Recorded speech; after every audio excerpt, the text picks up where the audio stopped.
business of introducing Sadhguru Jaggi Vasudev, who's been described in many different ways in my profession by people from my profession. We've called you a maverick.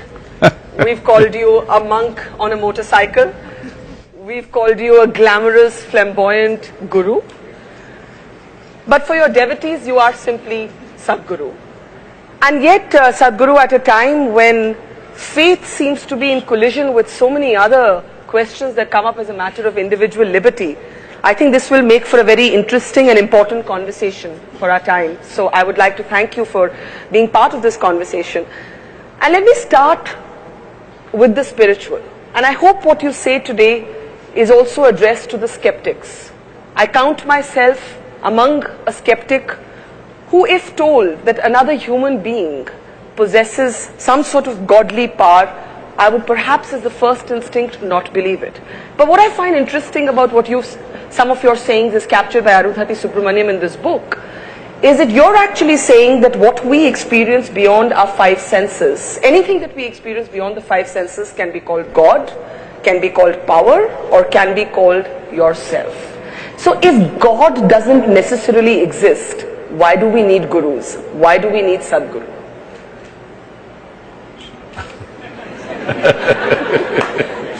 Is there my microphone? Okay, that's good. Do you drive in Delhi? Do I drive? Unlike you, I have a fear of wheels. So if you drive in an unknown terrain, yes, you use these days a GPS. Yes. Usually a strange woman will tell you, turn right. You turn right. She says, turn left. You say, turn left. She says, make a U-turn. You make a U-turn. Why? Simply because you're not familiar with the terrain. When you're in an unfamiliar terrain, it is sensible to take instructions. So, are you saying gurus are the new GPS? Not new. Long time ago we've been, for a very long time, way before the GPS came. GPS means what? Guru Positioning System.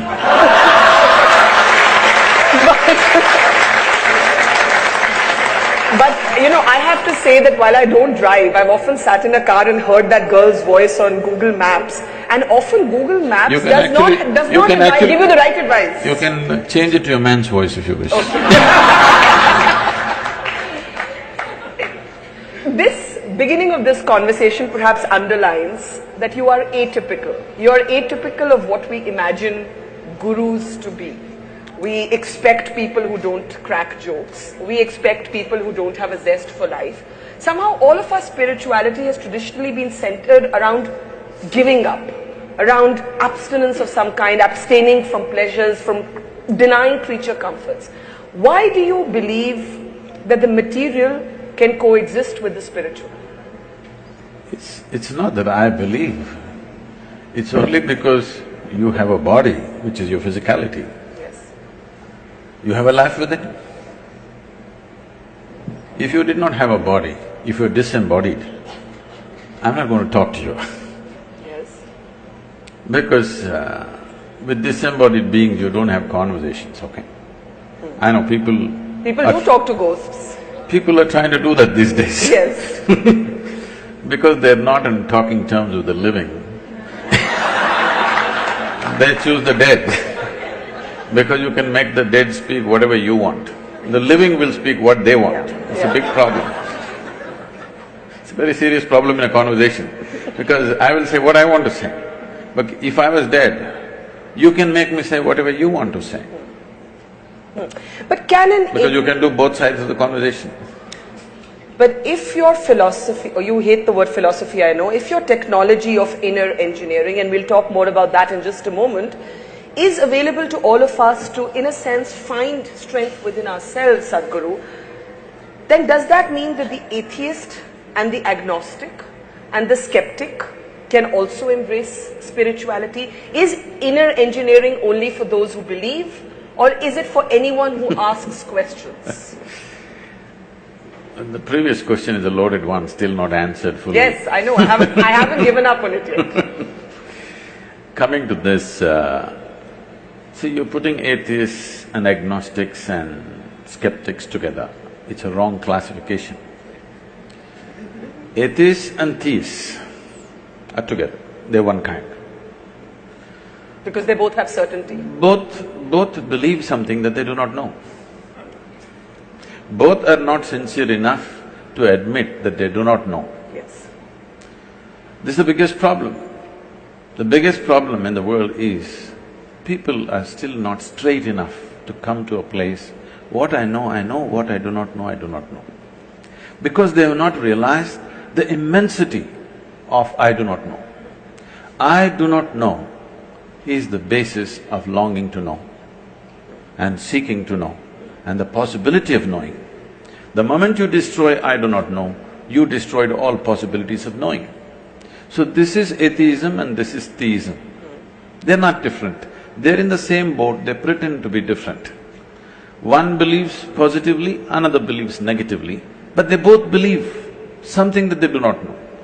One person, a well-known person in the country who goes about claiming he's an atheist all the time, one day comes up to me, somebody just introduces me first time.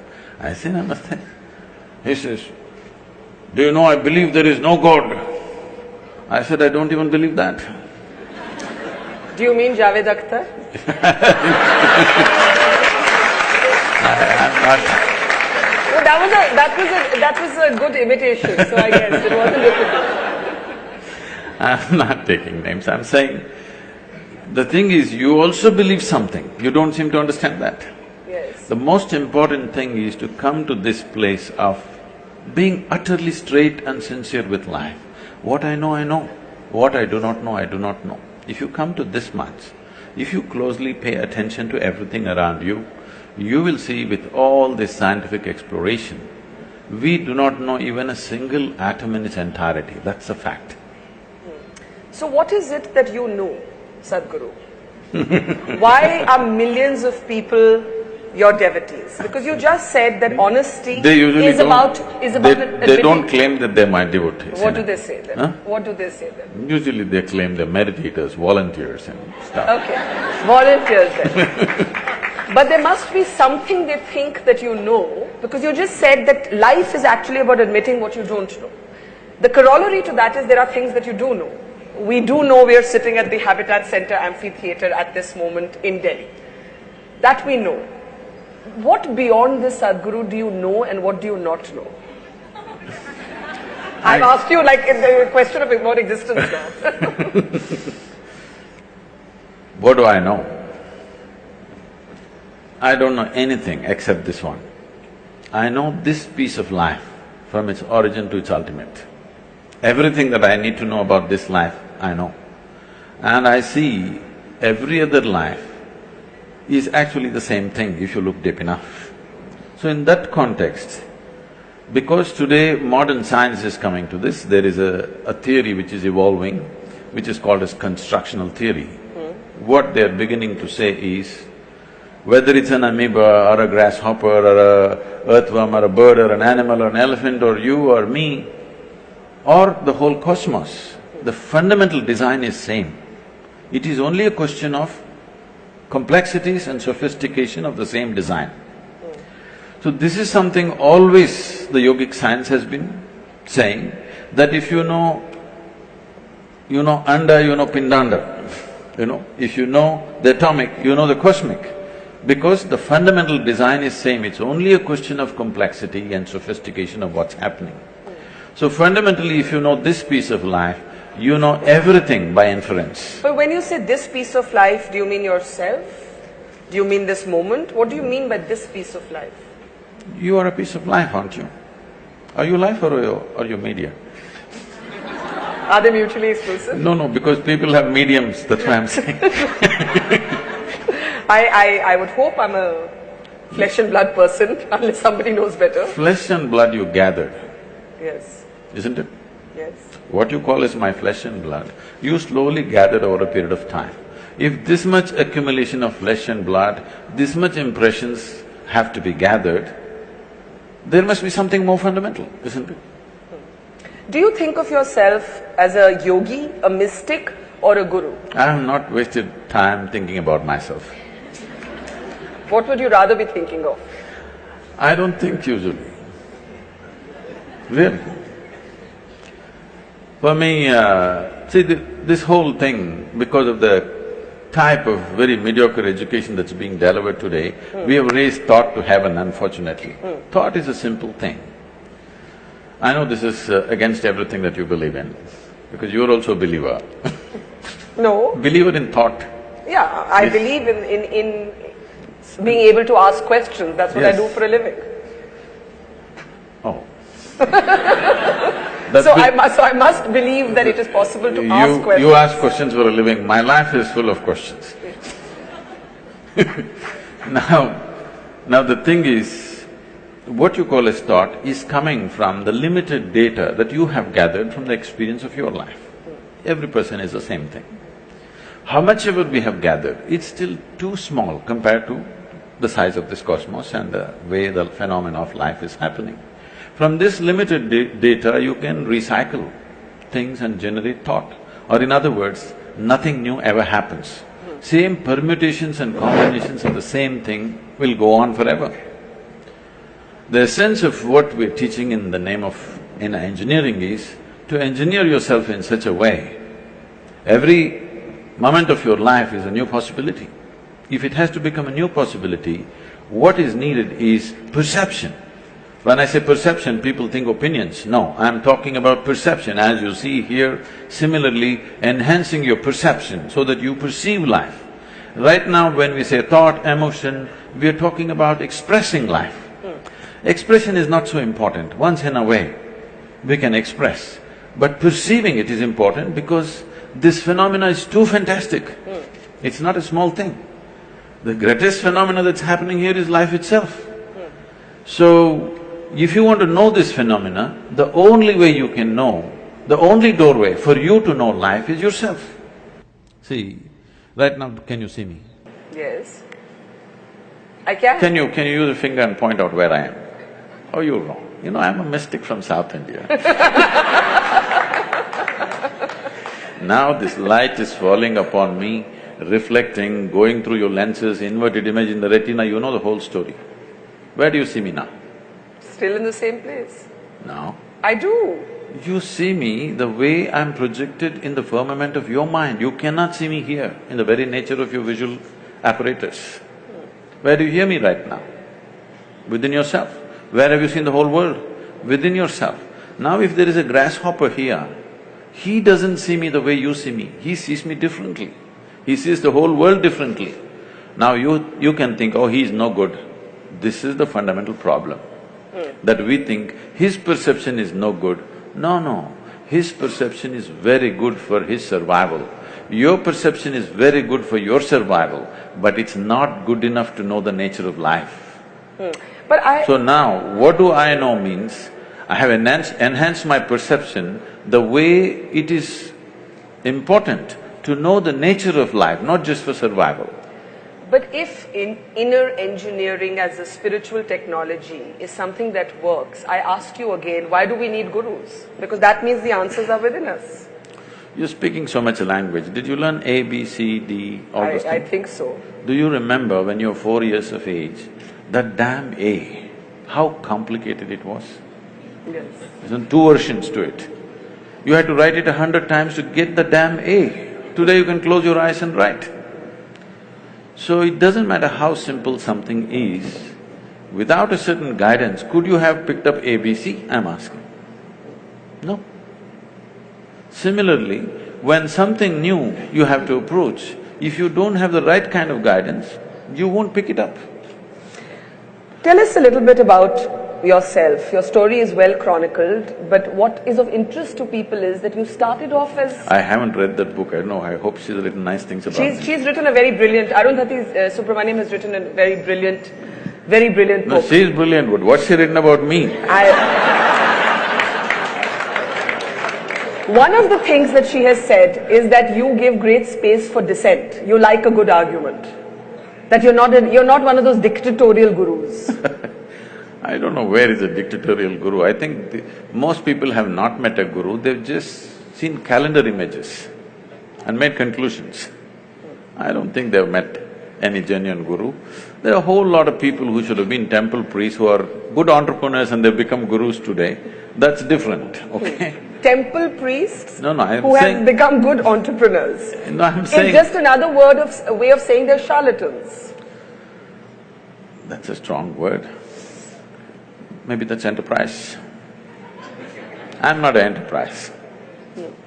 So because I'm not an enterprise, I want everybody to ask whatever the damn question they have. It doesn't matter how ridiculous or how intelligent, how nonsensical it is, it doesn't matter. If the question means something to you, it means something to me. It doesn't matter how brilliant it is, if it doesn't mean anything to you, I'm not willing to listen to it. But you're saying that many people who are positioning themselves as gurus are really only elevating themselves and fooling people. I didn't say okay, that. I'm saying that. I'm saying… The thing is, there is a vacuum, somebody is trying to fill it. Yes, and Sadhguru, you have Are been… they qualified to be that? Questionable thing. But a very genuine concern, and you have been on some of my television programs where we have spoken about this, is whether God men are often con men. And how does this lady here know the difference between who's a God man and who's a con man, and is a human being capable of being a God man? Do you think of yourself as a God man? Why are you underestimating that lady?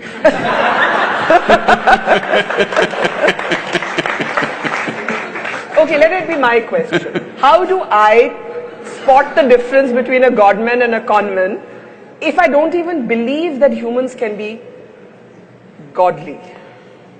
I think humans can be brave and wonderful and inspiring, but I don't think that they have magical powers. See, did you ever see God having magical powers? No, I've never seen God. No, then why are you saying he must have magical powers?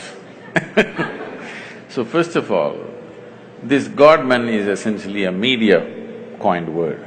Nobody claims that he's a God-man, okay? Some are goddamn men, that's different.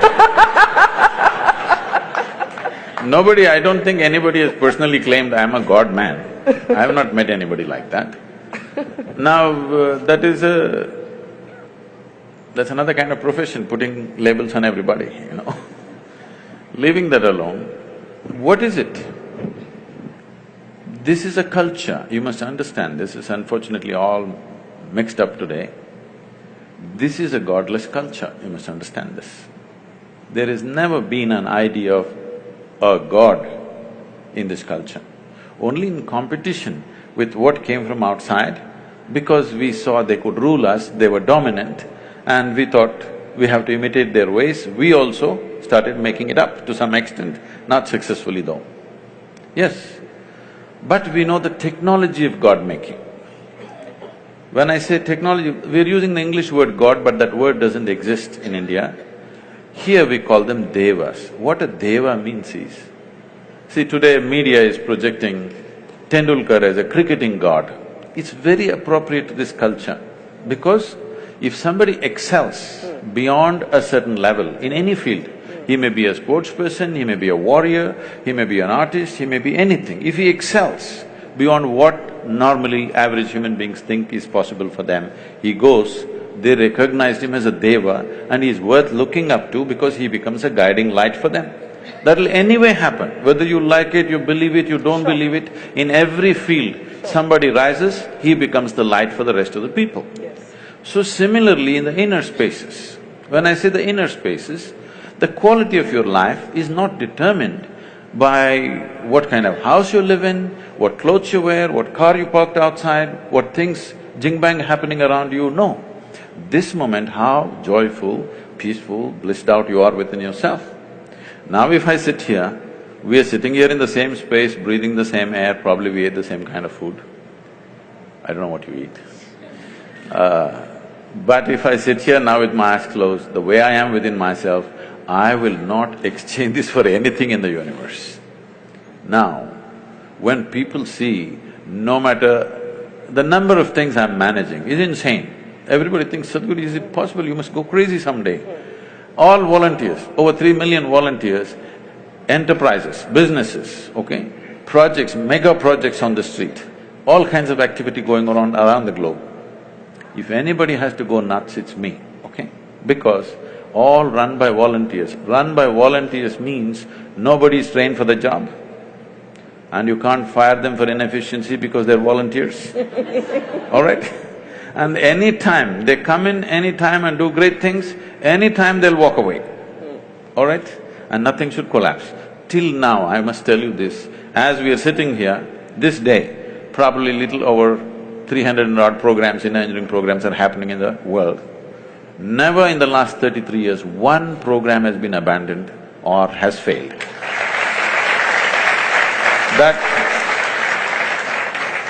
That takes enormous management. But nobody will ever see me getting angry or miserable or tensed out or stressed out. You've never lost your temper? You want me to know? Do I look like I'm incapable of that? It's not that. It's not that I'm incapable of anger. It's just that I've never given the privilege to anybody.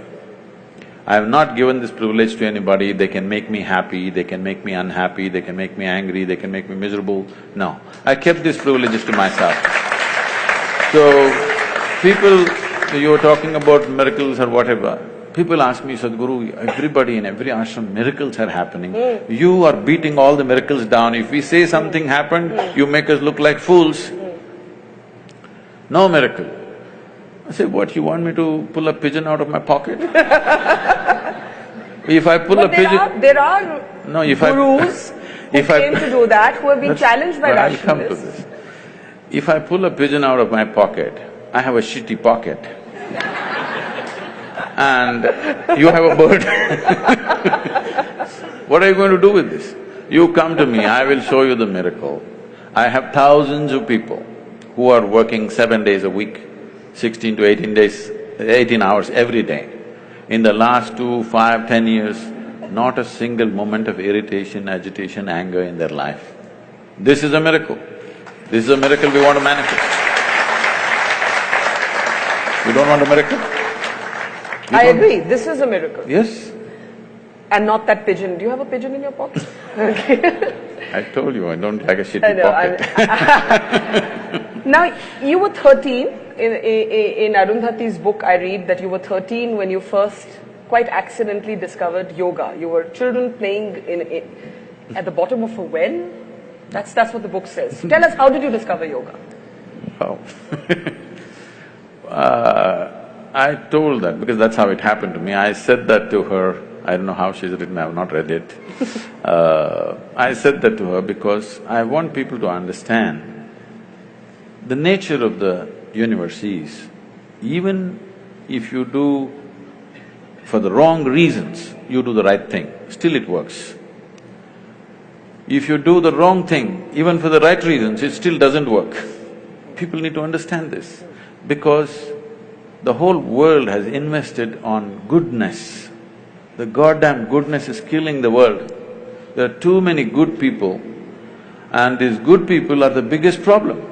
It's always a good Indian who wants to fight a good Pakistani, good Hindu wants to fight a good Muslim, good American wants to fight with just about anybody, you know. The more good you are, the more fighting you are. The more good you think you are, because goodness is always in comparison. Don't forget the good journalists who promote these fighting every day on channels. Because your goodness comes by comparing yourself to somebody. If you were alone on this planet, you wouldn't know whether you're good or bad. What we need on this planet is sensible human beings. Little more sense we could do with, isn't it, for sure, in every aspect of life. Engineering essentially means you could have built this structure whichever way you want, but you will have to keep looking up when it's going to crash on your head. Engineering means you put it up in a sensible manner, the way it stays, without anxiety about it. Similarly, inner engineering means you engineer yourself in such a way, you can go through the process of life without being anxious about your suffering. What will happen to me? There's no such thing because you engineer yourself well. Whatever the hell happens around you, within yourself, you are the same thing. So every time I launch one mega project, you'll say, Sadhguru, if it doesn't work. If it doesn't work, what? If it doesn't work, what? If everything that I'm doing, if nothing works, I will still die blissfully. This is guaranteed. I want to make sure it's guaranteed for every human being so that they can live their life without the fear of suffering. Right now, instead of seeing how suffering should go, people are busy romanticizing suffering. The moment you romanticize suffering, it's very clear, you are not interested in human well-being. You like drama. You've often spoke about how economic leaders are going to be the future of the world. You've been interacting with CEOs. It's rare to find a spiritual guru who's also quite openly capitalistic. Are you a capitalist? What is that? Who believes that wealth creation is for the greater good of people and society? See, a whole lot of people are attached to poverty right now. Because without poor people, without hungry people, they cannot survive. I'm not one of those. I want to see that 600 million people in this country are postponing their dinner tonight. But we are postponing major decisions in the parliament every day. All right? I'm not a part of that. I want things to happen because I know what it means to postpone a dinner. I don't want that to happen to people. Children are postponing their dinner tonight. Probably 100 million children in this country have postponed their dinner to tomorrow, and that's not a joke. So, these jokers who identify themselves with this or that are going on playing their joke on the people every day. So, capitalism is an ancient word, it no more exists. We are talking about a market economy. When only a few families had access to capital, it was capitalism. It is no more capitalism. And if you have a good idea and you know how to execute it, there is capital for everyone, all right? So, we have tried communism, it's a wonderful idea, but that must happen willingly. If you enforce it, it's the ugliest thing. We have seen it, we have seen a major demo on the planet, most ugly things happen, you try to enforce it. Karl Marx might have known a lot about economy. When I was 15, I was all gung-ho about Engels and Karl Marx and stuff. But he did not understand human nature. I realized that when I was 13, 14, I was all fired up, reading up all the communist literature from Russia. But by the time I was 16, I realized these people don't understand what is human aspiration. Without understanding what's human aspiration, you try to build a society, you try to build a nation, it's a disaster, okay, cruel disaster. But maybe it will work when really a country or a society is in total dumps. You have to force it out. When you have to force it out, it works, but after that it won't work. In a way, if you come to the ashram, nearly 4,000 people are living in the ashram, well, you can say it's communist, but by willingness, it's not by, okay, I did so much, so I get so much, no. Everybody gets what they need. So this is not enforced, this is by choice. If by choice you're willing to share, how fantastic it is. But I have nothing, you have something, I want you to share, how ugly it is. What is it with Sadhguru and motorcycles? These days I'm on 4 wheels. But you haven't given up your love for bikes, or have you? It's just that when I started, trekking in the jungles when I was 10, 11, I would be gone. If I had 10 rupees in my pocket, I would organize my food and I'm gone with this little note in the house. I can imagine my parents, I always wished I shouldn't have a boy, ever. Girls can run away too on bikes. They run later. They don't run at 10, 11, okay? And they're on a pillion, they're usually pillion. And if they find a good rider, no problem. I'm saying, the thing was, it's not about the motorcycle or this or that, it is just that I was a cloud of million questions all the time. And wherever I looked, nobody had a sensible answer. Everybody has standard answers that they've heard from somewhere. Nobody has a genuine experiential answer. So, there's a restlessness to explore just about anything. When I was 10, 11 years of age, I would be gone into the forest for 3-4 days. Once food ran out and I couldn't survive there, I would come back. So, initially lot of excitement, but later on they kind of settled down, they knew I'll get back. So when I became 14, 15, I cycled across South India. Not because I'm a cycling enthusiast, not like today, wearing a helmet and suited, booted for cycling, no. Simply I cycled because cycling is little faster than walking. The moment I became 17, I still didn't have a license, but I found a motor to my cycle, which became a motorcycle. So that because it went little faster.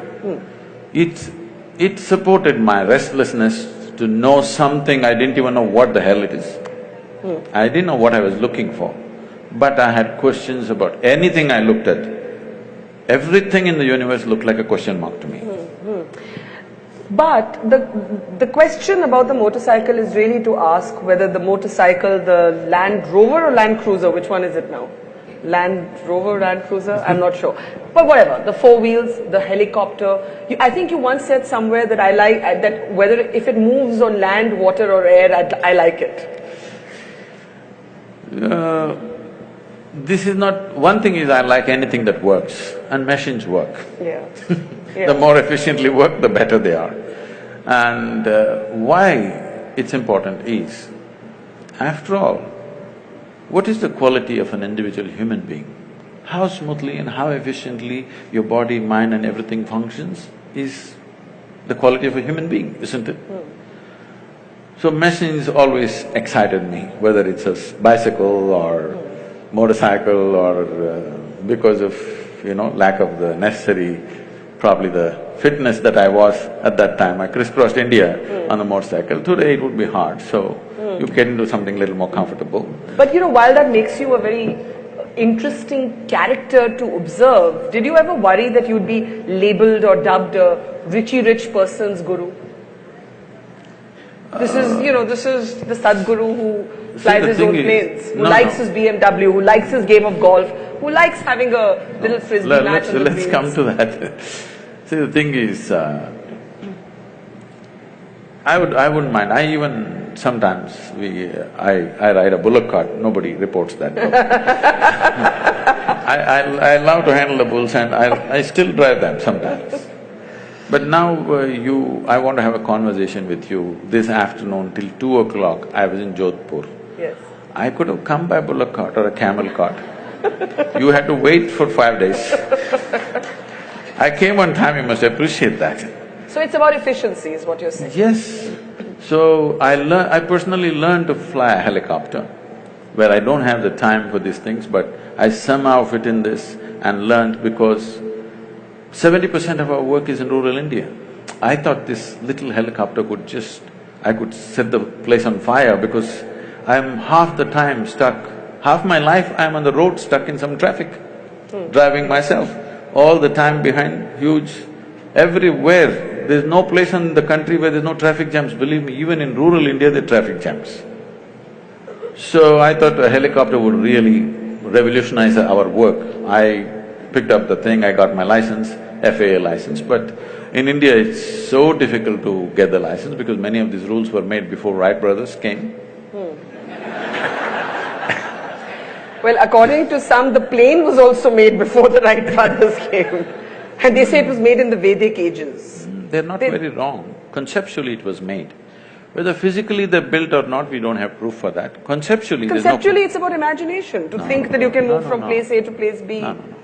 You cannot conceptually imagine something entirely. Even if you imagine, you must be able to produce you must understand the principles in some way as to why something flies. Yeah. If you don't understand why something flies, it'll be like that, once it happened, a little turtle, with great effort, climbed a tree, went to the edge of a branch and jumped, fell flat. Lot of pain. Slowly again he crawled up in another 2 days, again up, jumped, fell down, again up, fell down. After a few days, two birds were sitting on the opposite tree. They were talking and they said, I think it's time we tell him he's adopted. All right. So I'm saying, what cannot fly, you cannot make it fly. Yes. People thought in detail as to what can fly, what cannot fly. Conceptually they thought, whether they built or not, we don't know. And I mean, it is an established fact, they calculate the speed of light. Some individual cannot calculate the speed of light just like that if there was no whole scientific culture around him. No individual will just drop from heaven and calculate the speed of light, okay?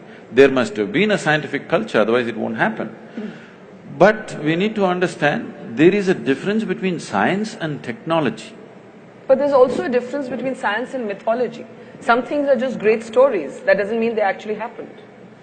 See, for example, there are images or there are sketches which probably somewhere between 3,000 to 4,000 years ago were made, where it clearly shows a turtle and a round planet sitting on it and going around. Turtle is the best example, best analogy for a planetary movement, because a turtle cannot accelerate. Same speed, he just keeps going. So a round planet on a turtle is the best way to describe how a planet moves around. And the very word for geography in this country is Bhugol, which means it's a round planet. So it is not because of Galileo we know it's a round planet, we have always known. How do we know? We can't know just one scientific fact and not know the other aspects related to it. So this thing about anything Indian beating it down is because one thing is that culture has evolved because half the people, their brains are in Greenwich Mean Time. They've still not gotten out of the 1948, whatever happened. We struggled for independence, we came out, not just to send them out, but to be who we are. So that problem is still there. And now there are upstarts who claim all kinds of things. There has to be an even balance, not beating down this or pumping it up in an unrealistic way. But you cannot deny Indian mind has thought about things that nobody had thought about in those times. There is no question about that. But there is a distinction between science and technology. Science can evolve because of certain intelligence. Technology needs material, manifestation. Now we are trying to claim technology, which we should not. If we just focus on science, many things will be attributed to India for sure. We live in times when faith and spirituality have become very inflammable. Don't put them in the same basket. Okay, let's talk about faith first. We live in times when faith for certain has become a very inflammable, easily politicized conversation. If faith should have been personal today, it's not. Today you actually have decisions taken in the name of somebody's faith being injured. So, you mentioned food right now. I read somewhere that you said there's nothing religious about the act of food, just eat what you like. No, I didn't say that. Eat what's good for you? I said eat what's good for you. Okay, eat what's good for you. It's a very different thing. Okay, I correct myself. Eat what's good for you. But today we have a highly politicized conversation around banning beef in the name of faith. It's definitely not good for you to eat it. Beef or any meat? I'll come to that. Okay, so I'm offering that as one example of how I see a politicized conversation taking place around faith. How do you reconcile the faith of a large number of people with questions of individual liberty? I know I have read that you like books written by Salman Rushdie. We were the first country to ban him again in the name of faith. How do we reconcile faith with individual liberty? See, it's always been said, faith moves mountains. Yes, but it freezes your mind. But the greatest crime you can do on this planet is to move a mountain. You should not move a mountain, it should be where it is. It is not just dropped from somewhere, it's grown because of various forces functioning in a particular way. Phenomenal activity has happened to build a mountain. You should never move a mountain. But people with frozen minds always want to move a mountain. Okay, having said that,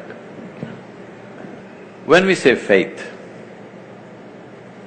it's an import for this culture. We have never had faith in this culture. You must look back little beyond 1,000 years since we've been under occupation. Here we have been told always, your life is your karma. Karma means action. Whose action? Your action. So, what we are saying is, your life is entirely your making. There is no someone sitting up there and managing this for you. This is entirely yours. But For every action that you perform, whether physical, mental, emotional, energy-wise, whatever kind of action you perform, there is bound to be a consequence.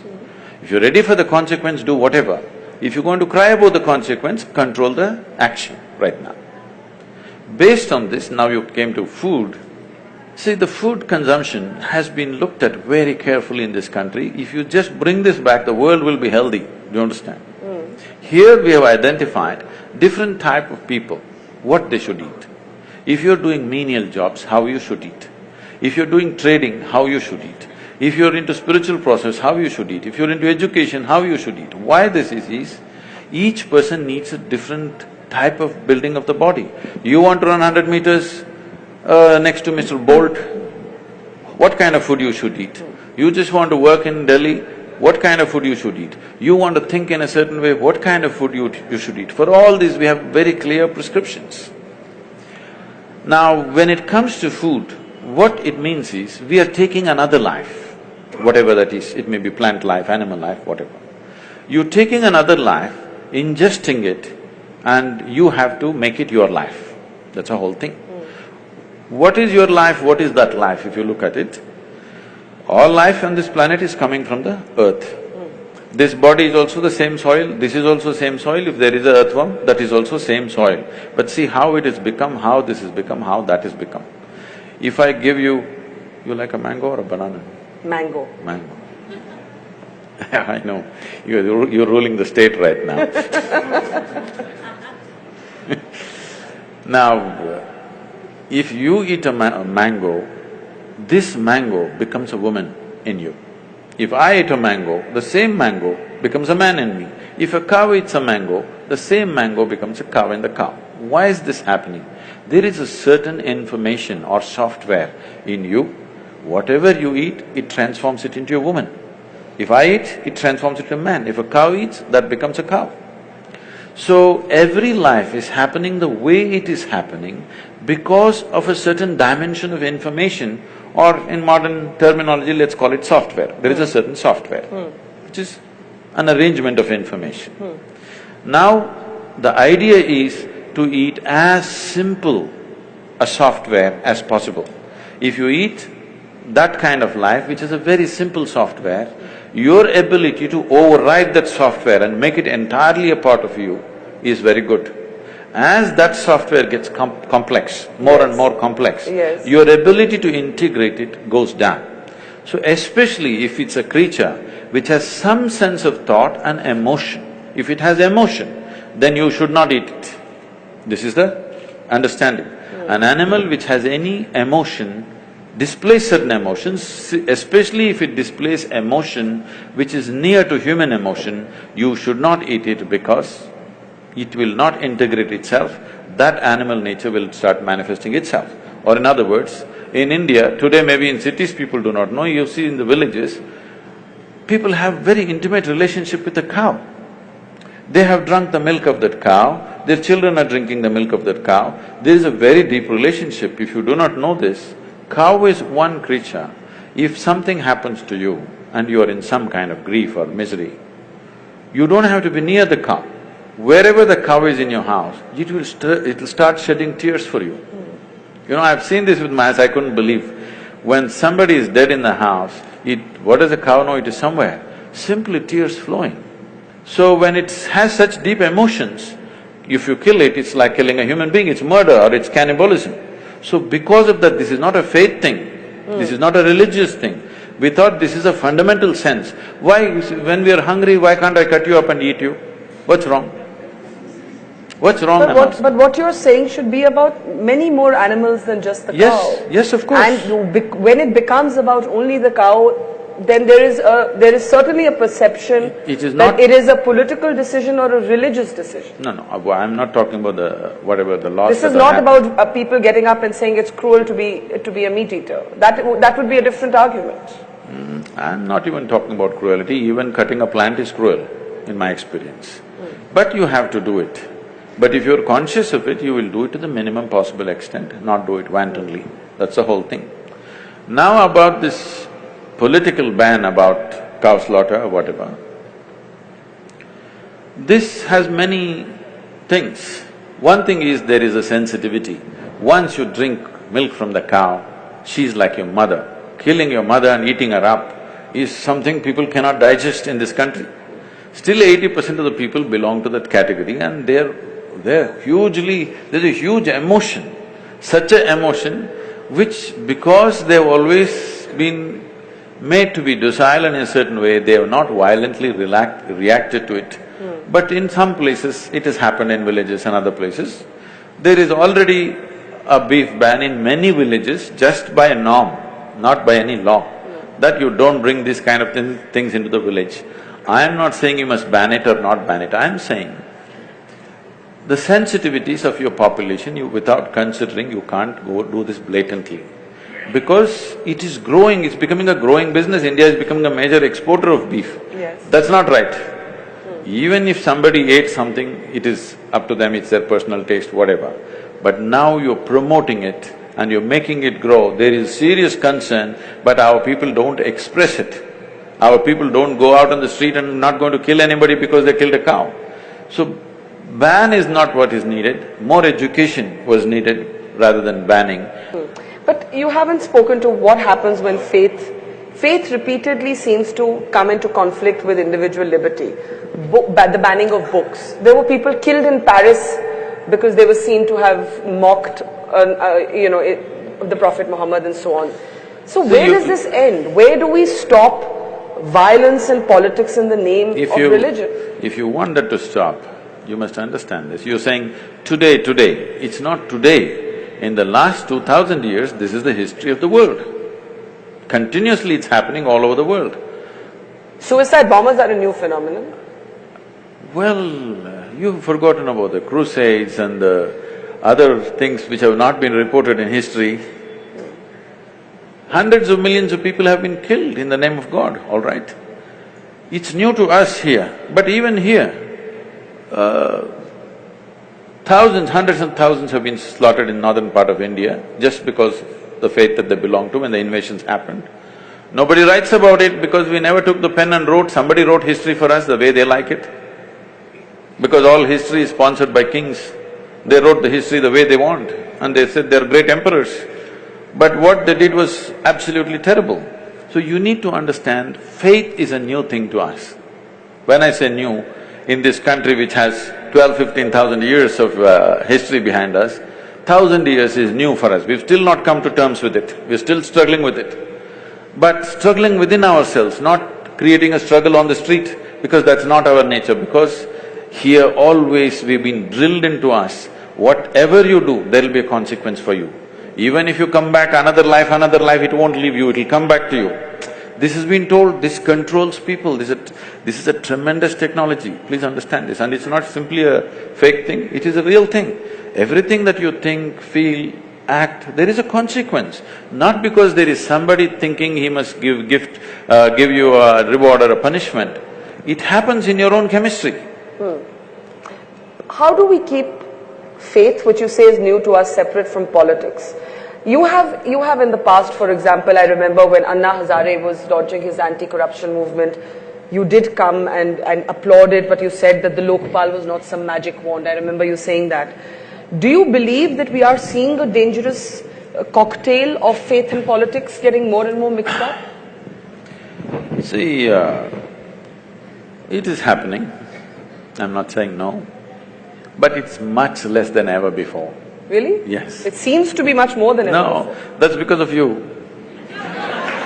That's because if 10 people get beheaded in some remote part of Iraq, you make sure the blood spills into my sitting room because of that. Otherwise, you're sitting here now. Today, let's say 1,000 years ago we were sitting here, 1,000 people got killed in Iraq. We will sit here peacefully thinking world is going really great, springtime, everything is nice. So, this is because the dissemination of information, if 10 people get killed somewhere, it's a huge thing because it comes into our sitting rooms, bedrooms, dining room, everywhere there's a television. So it pours into our homes, so it is happening. So this is good because even a small thing looks magnified now in people's experience. But this has been happening always, it's happening at its lowest level now. Here and there it spurts up, which need to be controlled for sure. But what I see is, for the very first time in the history of humanity, even if the numbers are not qualified because the population has increased, even in terms of percentages of people, how many people can think for themselves today is huge compared to what it was 100 years ago, 500 years ago, or 1,000 years ago, or 10,000 years ago. All these centuries, there would be one man in the village who thinks for you, who reads for you, who writes for you. You just have to do what you have to do, simple things. Today everybody is able to think for himself or herself. Now, human intellect is blossoming. I do not say it is blossoming in the right direction, with the right sense, no. Insanely it is blossoming. It doesn't matter, insanity will happen for some time. People will come to their senses. When something is new, they'll go crazy. After some time, they'll come to senses. Once human intellect blossoms sufficiently on the planet, then this looking upward for well-being will not make sense, believe me. Right now, from looking upward, slowly the world is tilting. In pursuit of human well-being, people were looking heavenward. Still many are, that's different. But a whole lot of people have started looking outward. So if you look heavenward, hallucinations will happen, wars will happen. Because my heaven and your heaven different, you know. Yeah. None of the heavens have anything for women, you better know that. I'm definitely going to hell. Anyway, so you believe in heaven and hell? I was being facetious. I was being facetious. Let me finish this. I was being facetious. I don't know if there is somebody up there. That is fine. Is it a force? No, I'm is saying it an energy? Is that this thing about looking heavenward is slowly going away, and in pursuit of well-being, people are looking outward. This is ripping the planet apart. Human pursuit of well-being is just destroying the planet. Now, the fundamentals of what we are transmitting, the fundamentals of this culture, which is essentially rooted in the yogic culture, what you call as Indian culture or Hindu culture, is essentially a pure yogic science. In the form of culture, it finds many colors and distortions, which is what you are seeing as a Hindu culture or Indian culture, whatever you want to call it. But they're not interchangeable terms. Why? Because we're a multi-religious country with many different cultures. I want you to understand, the word Hindu does not signify a religion. You ask them, do they worship one god if they're Hindus? In the same family, they're worshipping 25 gods. They don't know which is the god, so they're making sure worship everything just in case something will hit, okay?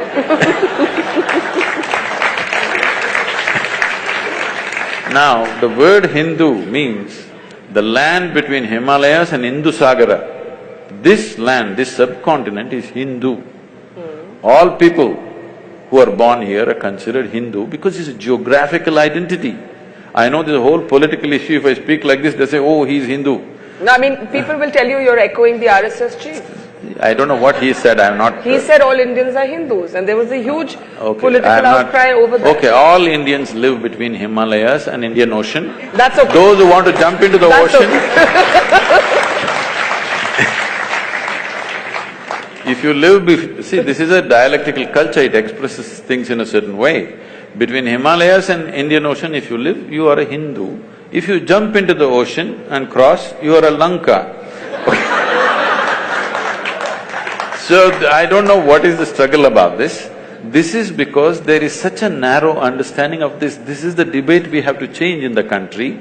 Because somebody has absolute belief systems, we are trying to compare that to a culture where there is no such thing as belief.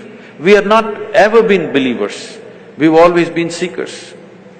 This is a land where the highest value has never been God, always liberation, mukti. Freedom is the highest goal, God has never been the highest goal. So, you put this in the same box as something which just believes this is it or you're dead.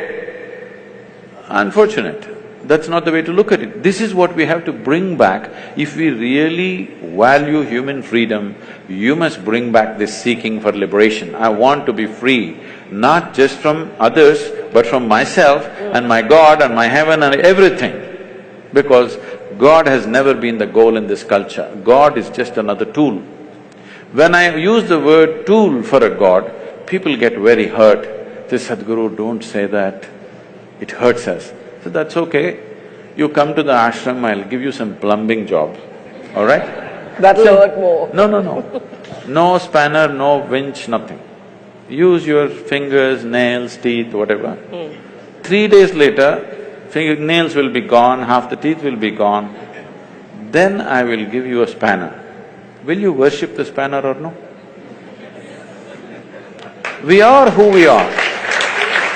As human beings, we are who we are only because of our ability to use a tool.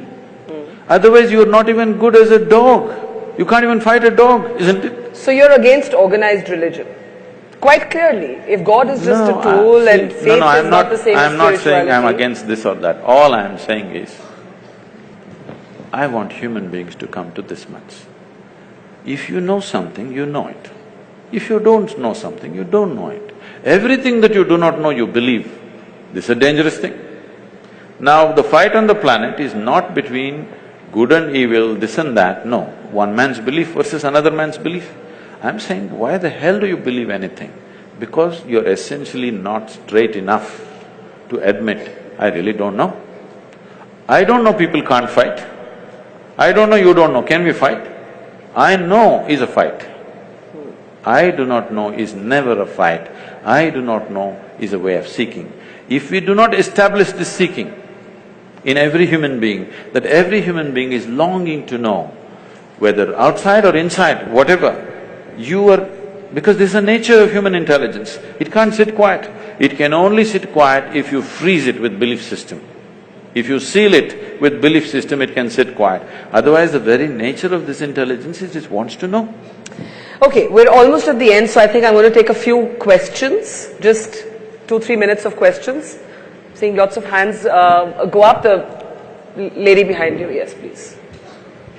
Sadhguru, in one of your videos, you say that the problem with the world is that most people lack the intensity. Oh? Most people lack the necessary intensity. And then you say the way is dhyana.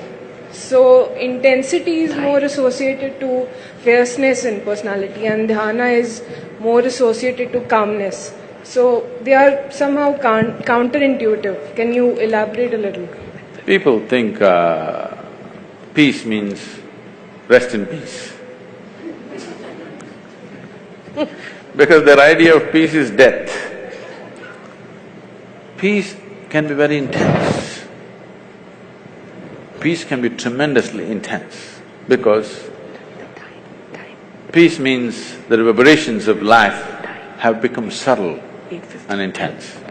Action means reverberations of life are not so subtle, it is at a certain level.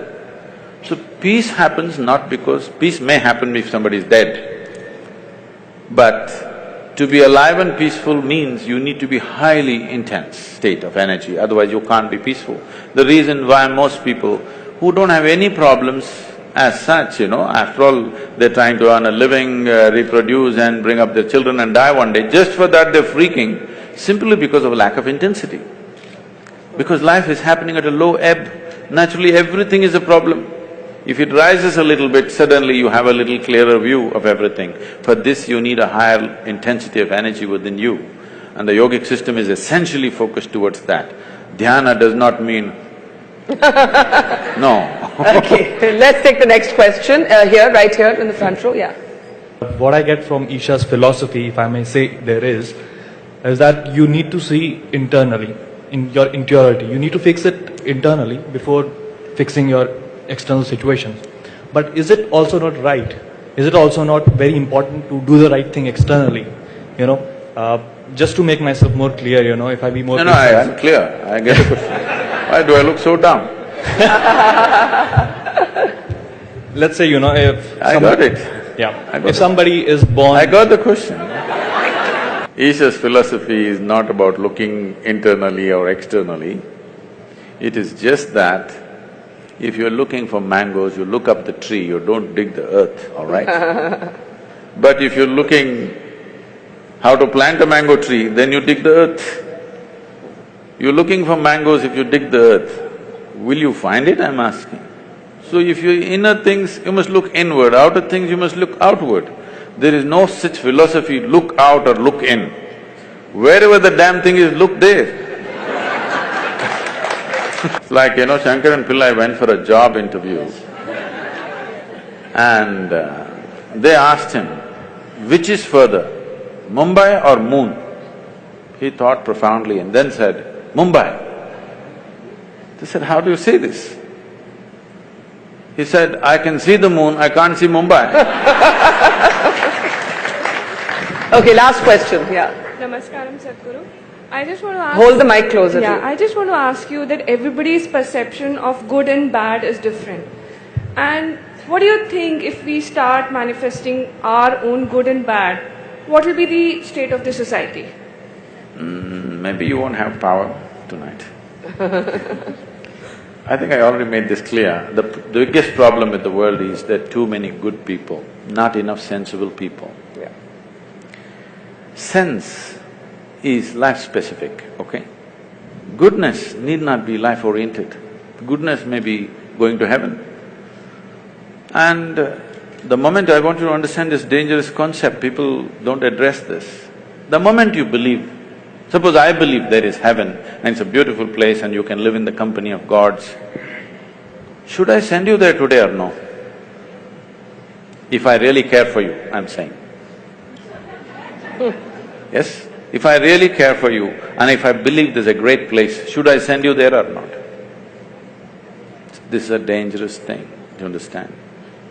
If you stretch it to its logical end, it's a really dangerous thing. The moment I believe there is a fantastic place up there, I really love you and I want you to go there, Yes. Okay, let me just end by asking you something that we haven't spoken about and then I'll hand it over to Chiki. You said you love machines. I didn't say I love them. Okay, you like machines, or they're useful. They work. Have our lives been overtaken by gadgets? Not mine. No? Definitely not. I use all the gadgets, but they don't overtake me. These are fantastic things in our life. Things… See, in every way, compared to how a human being was, let's say 100 years ago, you're almost superhuman. 100 years ago, if I could just pick up something from my pocket and talk to somebody in America right now, I would be superhuman. Why superhuman? If I said I'm God, people would have believed me. 100 years ago, 500 years ago, if I just had a light bulb, I would have become God on this planet. I want you to know. Look at the things we have today. We are really superhuman. Once this kind of capability has come to us, little more sense has to rise, little more awareness and consciousness has to arise. If this doesn't happen, this capability will turn against us. This is what you're saying. Now gadgets are freaking people. Why? It's a simple thing. If you want to use it, you can use it or you can keep it aside. Because you're in a compulsive state, if you start using a cell phone, you can't stop it. Even in your sleep, you're texting. See, the boy he's not with me, he's looking at me in the screen. Now, this is the same thing. If food is good, if you start eating, you don't know when to stop. If you start drinking, you don't know when to stop. If you start doing something, you don't know when to stop. The same thing. It is not about the gadget, it is not about the food, it is just that there is not enough consciousness, there is compulsiveness. Everything is happening compulsively. Instead of addressing the root, you're trying to kill the gadget. Gadget is a fantastic thing. Every damn gadget has enhanced our life in a huge way, isn't it? Don't curse the gadgets. It is just that compulsiveness has to go. Well, on that note, I will say thank you for provoking us. As always, a pleasure. Pleasure. Let's have a big round of applause for the Sadhguru.